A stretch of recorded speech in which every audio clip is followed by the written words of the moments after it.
গভীর জঙ্গল। সেখানে এক বিশাল বাঘ বাস করত। একদিন বাঘটি খুব ক্ষুধার্ত হয়ে খাবারের খোঁজে বের হল। ঘুরতে ঘুরতে হঠাৎ সে এক শিয়ালের দেখা পেল এবং এক লাফে তাকে ধরে ফেলল।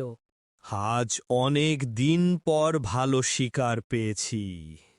তোমাকে দিয়েই আজ আমার পেটের খিদে মেটাবো। শিয়াল দেখল মহাবিপদ, কিন্তু সে একদমই ভয় পেল না। থামো বাঘমামা, তুমি আমাকে খেতে পারবে না। কেন? আমি বনের রাজা, আমি যা খুশি তাই খাবো।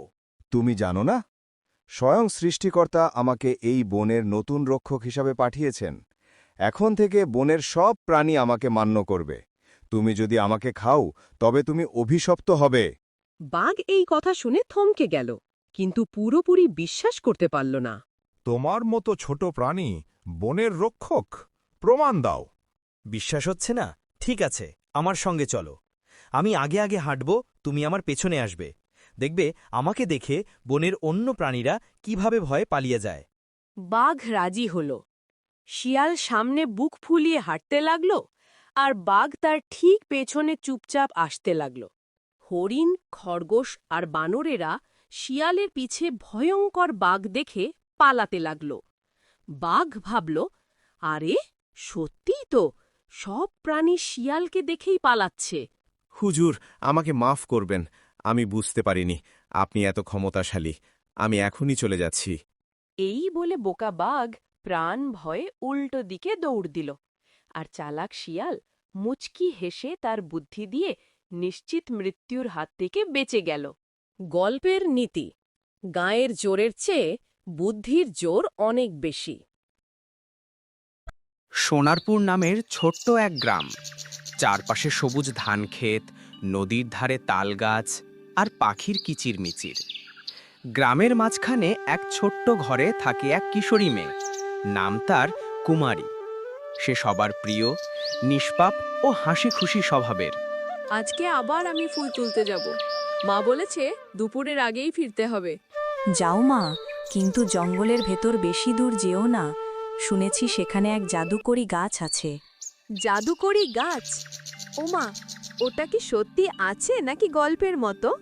বুঝি না রে মা, তবে সবাই বলে যার মন ভালো শুধু তাকেই গাছটা কথা বলে। তাহলে আমি তো যাবই, আমি তো খারাপ নই। কুমারী ফুলের ঝুড়ি নিয়ে হাঁটতে হাঁটতে চলে যায় জঙ্গলের ভেতর। রঙিন প্রজাপতি উড়ছে, পাখির গান বাজছে। আহা, এই ফুলগুলো কত সুন্দর! মায়ের জন্য কিছু তুলেই নিয়ে যাব। ও, এটাই কি সেই জাদুকরি গাছ?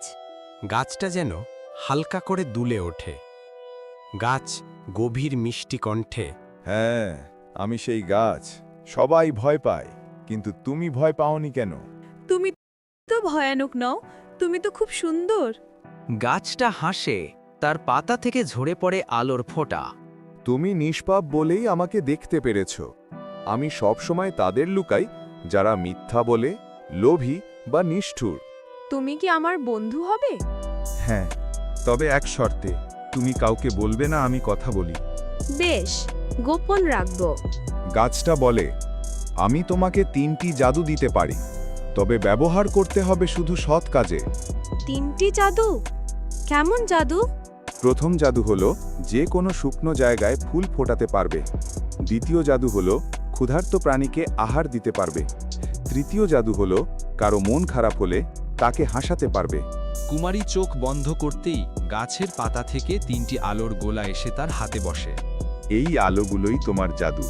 মনে রেখো, অহংকারে ব্যবহার করো না। আমি তো শুধু ভালো কাজই করব। একদিন ভয়ানক খরা পড়ে। গ্রামের ধানক্ষেত শুকিয়ে যায়। সবাই কষ্টে পড়ে। আকাশে মেঘ নেই, এবার আমরা না খেয়ে মরব। কুমারীর মনে পড়ে তার প্রথম জাদু। সে ধানক্ষেতের মাঝে গিয়ে বলল, ফুলের মতো ফুটে ওঠো, জীবনের মতো বাঁচো। সঙ্গে সঙ্গে বৃষ্টি শুরু হয়। গ্রামবাসীরা চিৎকার করে ওঠে, অদ্ভুত, কুমারী যেন কোনো দেবী। কিন্তু কুমারী কিছু বলেনি, সে শুধু হাসে। একদিন সে দেখে এক বাচ্চা হরিণ জঙ্গলের ধারে খোদায় কাঁদছে। তার দ্বিতীয় জাদু মনে পড়ে যায়। হরিণ ছানা কাঁদো না, দেখো খাবার আসছে। তার হাত থেকে আলো বেরিয়ে ঘাসের মাঠে ছড়িয়ে পড়ে। সঙ্গে সঙ্গে ঘাসে গজিয়ে ওঠে মিষ্টি ফল আর ফুল। তুমি কে দিদি? তুমি কি পড়ি? না, আমি শুধু তোমার বন্ধু।